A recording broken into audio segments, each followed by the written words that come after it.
नमस्कार, आप सभी का बहुत स्वागत है TV9 भारतवर्ष पर। मेरा नाम गौरव अग्रवाल है। आप देख रहे हैं अड़ी, क्योंकि हमें है देश के पड़ी। सबसे पहले आप सभी देशवासियों को विजयदशमी की हार्दिक शुभकामनाएं। देखिए, हम इजरायल और गाजा की जंग की बात कर रहे हैं और इस जंग का आज 18वां दिन है। गाजा पट्टी में नागरिकों की बढ़ती मौत के बीच हमास नेता ने अरब और मुस्लिम देशों से खुलकर स्टैंड लेने का आह्वान किया है। गाजा पट्टी में नागरिकों की बढ़ती मौत के बीच हमास के प्रमुख इस्माइल हानिये ने कहा है कि अरब और मुस्लिम देश हमारे साथ खड़े हों। ईश्वर के लिए क्रोधित होने और इसके विरोध में इतिहास का रुख अपनाने के लिए आपको कितने रक्त और नरसंहार की आवश्यकता है? गाजा के बच्चों, महिलाओं और बुजुर्गों का तुम्हें और कितना खून चाहिए? हानिये ने कहा कि पश्चिम की इजरायल समर्थक स्थिति ने पश्चिम देशों, अरब और मुस्लिम आबादी के बीच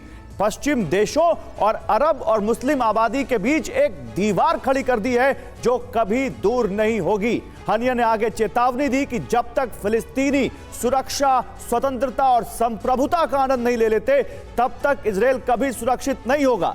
हमास की अपील क्यों दिखाई हमने आपको? सवाल यह है कि अरब देशों से यह अपील क्यों कर रहा है हमास? क्या हमास को डबल क्रॉस कर रहे हैं अरब देश? आज हम ये बड़ा सवाल उठा रहे हैं। आपको दिखाते हैं कि हमास को लेकर, स्पेसिफिकली हमास को लेकर किस देश ने क्या कुछ कहा है। आइए आपको ये बताते हैं। सबसे पहले वो देश जो लगातार इजरायल को धमकियां दे रहा है, वो ये तो कह रहा है कि हम फिलिस्तीन और मुस्लिम के साथ हैं, लेकिन उसने एक बार भी ये नहीं कहा कि हम हमास के साथ हैं। आगे आप बढ़िए। इसके बाद अगले और भी देश हैं जो यहां पर लगातार अपना पक्ष रख रहे हैं। सऊदी अरब ने शांति की अपील की इस युद्ध में, लेकिन हमास के साथ तो वो भी नहीं है। हमास के लिए उसने भी स्टैंड नहीं लिया है। कतर कह रहा है बमबारी रोको। हमास का मुखिया उसके यहां है, लेकिन उसके बावजूद हमास का नाम लेकर उसने कुछ नहीं कहा। यहां पर ओमान कह रहा है गाजा में शांति हो, लेकिन हमास का नाम उसने भी नहीं लिया है। यूएई कह रहा है तत्काल युद्ध विराम हो इसमें, लेकिन हमास का साथ देने की बात या हमास के साथ खड़े होने की बात नहीं। बहरीन ने तो कहा है कि गाजा पट्टी संयम बरते, हमास के साथ ये भी नहीं खड़े हैं। ये अरब देशों की हम बात कर रहे हैं। जॉर्डन गाजा पर हमले रुकने की बात कह रहा है, लेकिन हमास के साथ ये भी नहीं, हमास का नाम इसने भी नहीं लिया। मिस्र फिलिस्तीनी और इजरायल संयम बरते, लेकिन हमास का नाम यह देश भी नहीं लेता हुआ। कुवैत इजरायल की बमबारी गलत है, यह कहा इसने। वो है फिलिस्तीन के साथ, लेकिन हमास के साथ उसका स्टैंड यहां भी नहीं दिखता। हाँ, एक देश है जहां पर लगता है कि हमास के साथ हैं, वो हिजबुल्लाह, क्योंकि लेबनान में बहुत ज्यादा राजनीतिक अस्थिरता है। हिजबुल्लाह वहां पर हावी है, वो लगातार इजरायल पर हमले भी कर रहा है और वो हमास के साथ भी खड़ा है, ऐसा उसने कहा भी है। तो लेबनान यहां पर या कहें हिजबुल्लाह हमास के साथ दिखता है। देखिए, तीन चीजें यहां अहम है। ये देख लीजिए, सीरिया देख लीजिए। सीरिया फिलिस्तीन के साथ है, लेकिन अमेरिका और इजरायल के खिलाफ है। तीन चीजें इसमें बहुत अहम है। किसी भी अरब देश ने यहां पर हमास का खुलकर साथ देने की बात नहीं की है। ऑन रिकॉर्ड समर्थन नहीं दिया है किसी ने भी हमास को। हां, किसी भी देश ने ऑन रिकॉर्ड हमास का विरोध भी नहीं किया है। फिलिस्तीन के मुद्दे का खुलकर समर्थन भी किया है और गाजा पर इजरायल के हमले की निंदा भी की है। तो अरब देश क्या हमास को डबल क्रॉस कर रहे हैं? यह बहुत बड़ा सवाल है जो हमास की खुद की अपील के बाद, उसके खुद के आह्वान के बाद उठ खड़ा हुआ है। आपको दो तस्वीरें मैं दिखाता हूं, या दो यहां पर पक्ष आपके सामने रखने की कोशिश करता हूं। 7 अक्टूबर को शुरू हुई जंग के बाद दुनिया दो धड़ों में बंटती जा रही है। इस युद्ध को मुस्लिम वर्सेस यहूदी का रूप यह युद्ध लेता जा रहा है। सवाल यह है कि क्या यह हमास की चाल तो नहीं है? जिस तरह से उसने आज अरब देशों और मुस्लिम देशों से अपील की, अरब और मुस्लिम देशों से, क्या हमास इसको मुस्लिमों का एक युद्ध बनाना चाहता है? वही दूसरी तरफ आतंक को लेकर दुनिया में दो फाड़ है। इसको लेकर भी बड़ा सवाल यह कि क्या यह अमेरिका की चाल है? क्या अमेरिका यह चाहता है? क्या अमेरिका के पीछे, इसके पीछे यह मंशा है, जैसा कि बाइडेन ने ओवल ऑफिस से कहा भी था कि 9/11 जैसा ना होने दें इसको, या कहीं यह ना हो जाए कि यह युद्ध जो है इजरायल का स्टैंड या अमेरिका का स्टैंड एंटी मुस्लिम ना दिखे? क्या ये कोशिश कर रहे हैं? उनकी चाल क्या है और इनका क्या है, ये दोनों हमने आपके सामने रखा। लेकिन अरब देश हमास को अगर सीधे मदद नहीं दे रहे हैं, लेकिन नॉन स्टेट एक्टर्स के जरिए हमास को मदद पहुंचा रहे हैं, ये भी सही है। और इस पर अभी हम एक्सपर्ट से बात करेंगे। देखिए कैसे वो जो अरब देश, जिसमें ईरान शामिल है, जिसमें कतर शामिल है, जिसमें जॉर्डन शामिल है, कई सारे देश शामिल हैं, ये नॉन स्टेट एक्टर्स जो हैं, जो हौती हैं, जो ISIS हैं, जो हिजबुल्लाह है, जो मुस्लिम ब्रदरहुड हैं, उनको ये मदद दे रहे हैं और ये आतंकी संगठन फिर हमास को मदद दे रहे हैं। तो क्या पर्दे के पीछे हमास के साथ हैं? यानी ये सामने से अगर हमास के साथ नहीं है, तो क्या पर्दे के पीछे कुछ इस तरह से यहां पर यह साफ बनता है? अब देखिए, क्योंकि अमेरिका का मिडिल ईस्ट में इंटरेस्ट आपको समझना पड़ेगा, तो आप सारे डॉट्स कनेक्ट कर पाएंगे। अमेरिका की तैनाती आपको मिडिल ईस्ट में देखनी पड़ेगी। आइए जरा मैं आपको वापस स्टूडियो लेकर चलता हूं। वहां पर हम आपके लिए एक बड़ी और स्पेशल ग्राफिकल रिपोर्ट लेकर आए हैं, जिस रिपोर्ट के जरिए हम आपको ये बताएंगे कि अमेरिका का मिडिल ईस्ट में कितना इंटरेस्ट है। इंटरेस्ट अगर देखें तो कई तरह के हो सकते हैं, लेकिन फिलहाल मिलिट्री इंटरेस्ट की बात करते हैं, उनके सैनिकों की तैनाती की बात करते हैं। अमेरिका के कितने सैनिक अरब देशों में मौजूद हैं, आपको जरा ये देखने पड़ेंगे। दिखाइए पीछे, देखिए कई देश ऐसे हैं जहां पर वहां, अब देखिए सीरिया की बात करें जो बिल्कुल इजराइल से लगता हुआ देश है, 1000 से 2000 यूएस ट्रूप्स यानी अमेरिकी सैनिक इस वक्त सीरिया में है। इराक की बात करें तो 2,500 से 3,000 अमेरिकी सैनिक इस वक्त इराक में हैं। अगर बात करें कुवैत की तो 3 से 4,000 अमेरिकी सैनिक इस वक्त कुवैत में हैं। बहरीन की बात करें 7,000 अमेरिकी सैनिक इस वक्त वहां पर हैं। कतर में 13,000 अमेरिकी सैनिक हैं। यूएई में, अच्छा कतर में हमास का मुखिया भी बैठा हुआ है, देखिएगा। यूएई में भी अमेरिकी सैनिक हैं, ओमान में भी 500 अमेरिकी सैनिक हैं, जॉर्डन में 3,000 अमेरिकी सैनिक हैं और सऊदी अरब में 3,000 से 4,500 अमेरिकी सैनिक हैं। और सऊदी अरब में तो बड़ी बड़ी जो तेल कंपनियां हैं, जो उनके जो ऑयल जो प्रतिष्ठान है, उनकी सुरक्षा भी अमेरिकी सैनिक ही कर रहे हैं। तो एक यहां पर अब आप समझिए, अरब देश यहां पर अमेरिका और इजराइल के खिलाफ बयानबाजी कर रहे हैं। सारे नहीं तो ईरान जैसे देश तो अमेरिका के खिलाफ खुलकर स्टैंड ले रहे हैं, फिलिस्तीन के समर्थन में वो बात कर रहे हैं। लेकिन अब ये दो तस्वीरें आपके सामने हम ये आप देखिए, आप हिजबुल्लाह और हमास को अगर ईरान की बात करें, क्योंकि अरब देशों में ईरान वो देश है जो सबसे ज्यादा मुखर है, सबसे ज्यादा इस वक्त इजराइल की खिलाफत कर रहा है, अमेरिका के खिलाफ बयान दे रहा है और फिलिस्तीन के समर्थन में है। ईरान हिजबुल्लाह और हमास को लगातार मदद भेज रहा है। दोनों को ईरान की तरफ से हर साल करोड़ों रुपए दिए जाते हैं। अमेरिकी मीडिया के रिपोर्ट के मुताबिक ईरान हर साल हिजबुल्लाह को $700 मिलियन यानी 58 अरब रुपए और हमास को हर साल 8 अरब रुपए देता है। इसके साथ ही घातक ड्रोन, बैलिस्टिक मिसाइल और विद्रोहियों को ट्रेनिंग भी देता है। तो अब यह सवाल है कि ये अरब देश डबल क्रॉस कर रहे हैं, सारे कर रहे हैं, कुछ कम कर रहे हैं, ये क्या हो रहा है? इस पर बात करने के लिए मेरे साथ कुछ खास मेहमान हैं। मेरे साथ इस वक्त प्रोफेसर अमिताभ सिंह हैं, विदेश मामलों के जानकार हैं, और मेरे साथ मेजर जनरल एसबी अस्थाना है एज डिफेंस एक्सपर्ट। आप दोनों का स्वागत है। मैं अमिताभ जी शुरुआत आपसे करूंगा। ये अरब देशों की ये क्या पॉलिटिक्स है, इसके पीछे क्या चल रहा है? हमास को वो कैसे, आप कैसे देखते हैं हमास के प्रति उनका ट्रीटमेंट? देखिए, अरब देश बड़े स्पष्ट हैं इस मामले में कि वो 2 नेशन थियरी में विश्वास करते हैं कि इजराइल भी एग्जिस्ट करे और साथ साथ फिलिस्तीन भी एग्जिस्ट करे। लेकिन प्रॉब्लम वहीं से शुरू होता है, क्योंकि ये अरब देश ही नहीं, पूरी दुनिया चाहती है इजराइल को छोड़ के। साथ ही साथ अमेरिका का एक बहुत बड़ा वेस्टेड इंटरेस्ट है इस रीजन में, जो ये चाहता है कि किसी न किसी तरह ये, चूंकि ऑयल प्रोड्यूसिंग रीजन है, हमारा जो ऑयल सिक्योरिटी है वो कहीं बाधित ना हो। इसीलिए आपने अपने ग्राफिक्स में बहुत अच्छा दिखाया कि कितने अमेरिकी सैनिक यहाँ बेड़ा है और बहुत बड़ा एक संख्या है जो यहाँ रहता है। लेकिन मैं ये बता दूं कि हमास को जिस तरह से एड मिला है सिर्फ ईरान से मिलता है, और आपने दिखा भी दिया, और हिजबुल्लाह को ईरान से मिलता है। इनका समर्थन, राजनीतिक समर्थन अरब वर्ल्ड भी नहीं करता है। लेकिन इसमें इतिहास भी अगर देखें तो कोई खुल के सैन्य तरीके से फिलिस्तीन के लिए लड़ने के लिए अब तैयार नहीं है, और सारे अब इजराइल से दोस्ती करते जा रहे हैं। कहीं ना कहीं इसमें 2 नेशन थियरी का जो सिद्धांत था वो गौण होता जा रहा है या वो खत्म होता जा रहा है। और जिस तरह से पॉलिटिक्स इवॉल्व कर रही है उसमें यह लग रहा है कि हमास को दुनिया, खासकर अमेरिका, कहे कि ये टेररिस्ट है, इनको स्टेट नहीं दिया जा सकता। फिलिस्तीन पीएलओ को उन्होंने यही कहा था शुरुआत में कि उनको स्टेट नहीं दिया जा सकता। लेकिन अब जो स्थिति आ गई है उसमें सिवाय हमास के कोई उनका एक वॉइस नहीं है पूरे दुनिया में, और हमास को टेररिस्ट ऑर्गेनाइजेशन से ज्यादा एक सोशल वेलफेयर बॉडी भी है जो गजा पट्टी में। अच्छा देखिए, जेद्दा से हमारे साथ इस वक्त प्रोफेसर दाऊदी भी जुड़ चुके हैं। प्रोफेसर दाऊदी, अरब देशों की पॉलिटिक्स की बात कर रहे हैं और आप तो खुद अरब देश से हमारे साथ जुड़े हुए हैं।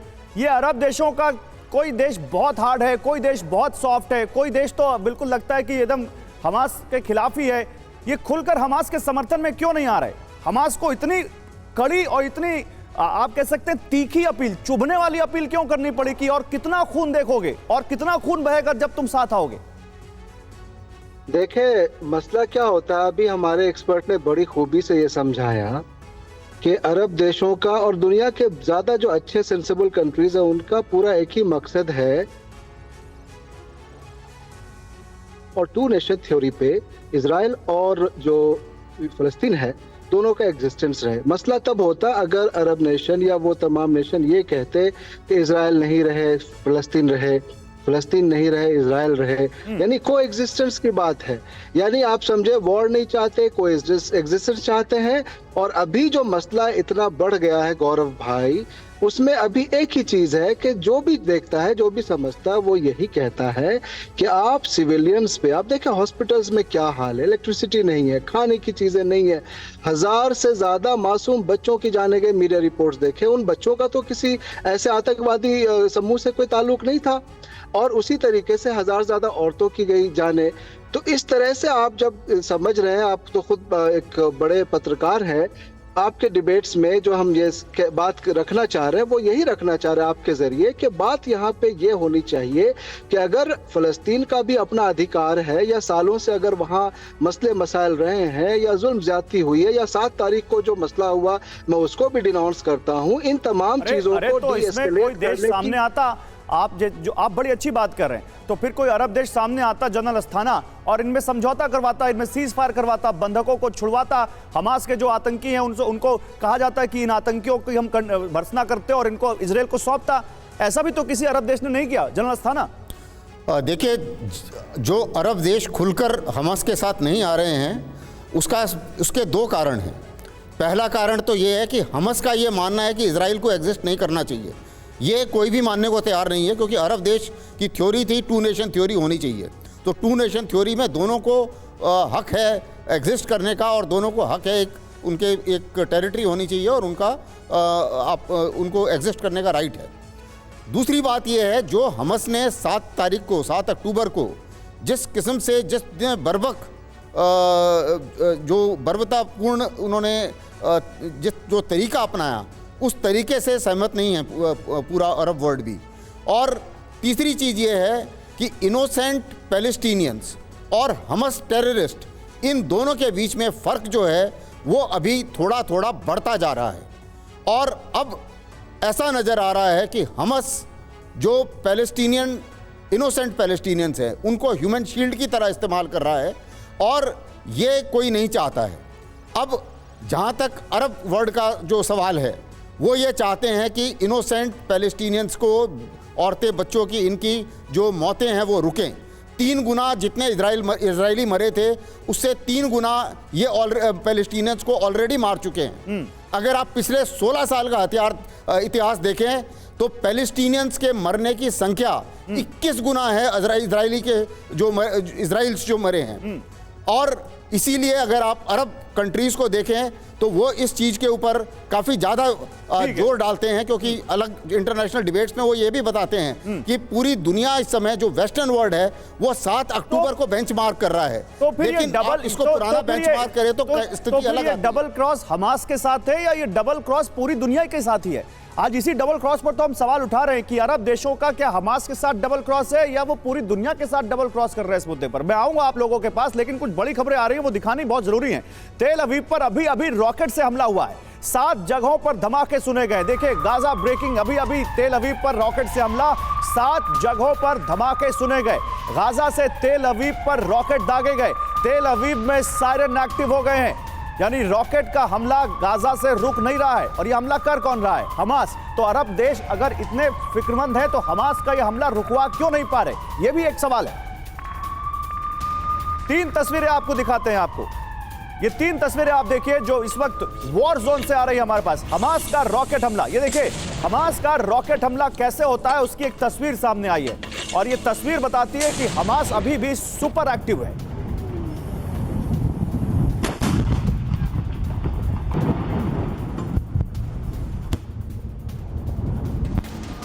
दूसरा इजराइल के बम देखिए आप, एक तरफ हमास यहां पर अटैक कर रहा है तो अच्छा ये है निशाने पर इजराइल के सूचना टावर। ये आप देखिए, अब यहां पर हमास या हिजबुल्लाह का मॉडस ऑपरेंडी एक सामने आया है। जो इजराइल के मॉनिटरिंग टावर, जो कम्युनिकेशन टावर है, जिनके जरिए इजराइल को सूचना मिलती है बॉर्डर पर होने वाली किसी भी गतिविधि की, उसको कैसे यहाँ पर आरपीजी के जरिए, इसको कैसे यहाँ पर गन्स के जरिए निशाना बना रहे हैं ये हिजबुल्लाह और हमास के लड़ाके। ये आपके सामने तस्वीरें।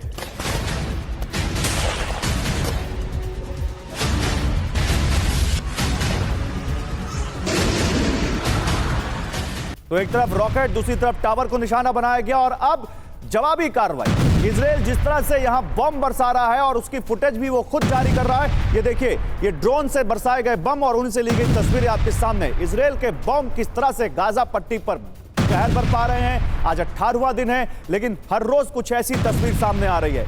बताया जा रहा है बीती रात 400 जगहों पर अटैक किया है इजराइल ने, 400 बम गिराए हैं, जो बहुत बड़ा यहां पर एक नंबर है। प्रोफेसर दाऊदी, मैं सीधा सवाल पूछता हूं। अरब, अच्छा प्रोफेसर दाऊदी से संपर्क टूट गया, उनसे उनके पास जाएंगे, लेकिन प्रोफेसर दाऊदी मेरा सीधा सवाल, हमास के साथ अरब देश नहीं है तो हमास की निंदा भी किसी अरब देश ने नहीं की है उसकी निंदा? कोई है ऐसा संगठन जो देश जो कहता हो कि हमास ने गलत किया और हमास के साथ हम नहीं है?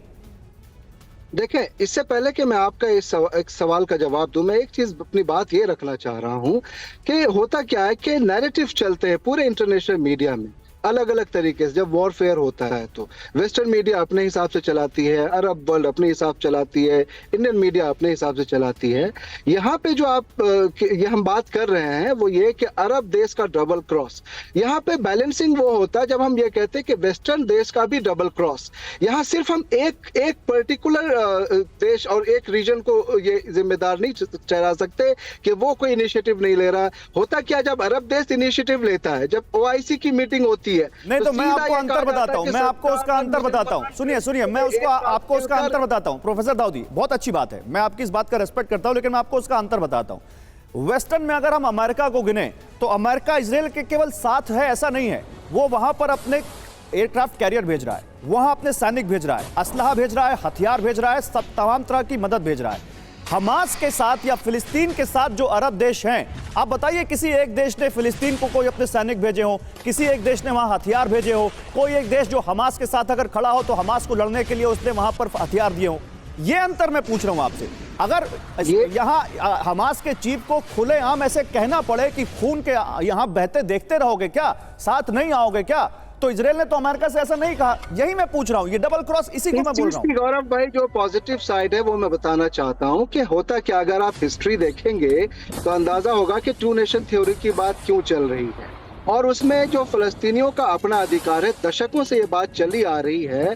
अगर उसके घर से उसको निकाला जाएगा और अगर पड़ोसी उसको साथ देते हैं, अरब देश अगर पूरी तरह से खड़े होते कि तुम हमारे मुल्क में आ जाओ, इजिप्ट बोले कि हमारे यहाँ आ जाओ, जॉर्डन बोले हमारे यहाँ आ जाओ, तो इसका मतलब है कि उसको अपने घर से निकालने में उसकी मदद कर रहा है। जो बेहतर दोस्त होगा वो ये चाहेगा कि किसी भी तरीके से वो तरीके निकाले जाएं जिसके बिना पे किसी भी तरह से वो अपने घर में महफूज रह सके और को एग्जिस्टेंस की बात हो। तो यहाँ बात जो लोगों को ऐसा लगता है कि अरब देश या बाकी तमाम ममालिक क्यों नहीं इसको सपोर्ट कर रहे, भाई किसी को अगर अपने घर से निकाला जाएगा और अगर आप उसको घर से निकालने में उसकी मदद कर रहे हैं तो इसका मतलब है कि आप उसको और भी ज्यादा बेपनाह कर रहे हैं, जो पहले से दशकों से। अभी देखे आपने कैसे अस्थाना जी ने भी डेटा बताया कि 3 गुना ज्यादा लोगों की वहां आज तक में मौतें हुई है। तो जब इस तरीके का सिलसिला चलता रहेगा दशकों से, और अगर लोग उसको बार बार निकाल के अपने पास लाते रहेंगे, उनको सपोर्ट देते रहेंगे, इसका मतलब ये हो गया कि आप ये चाह रहे हैं कि कहीं भी वो उनका घर खाली हो जाए और दूसरे लोग आके जो उनको पहले से निकाल चुके हैं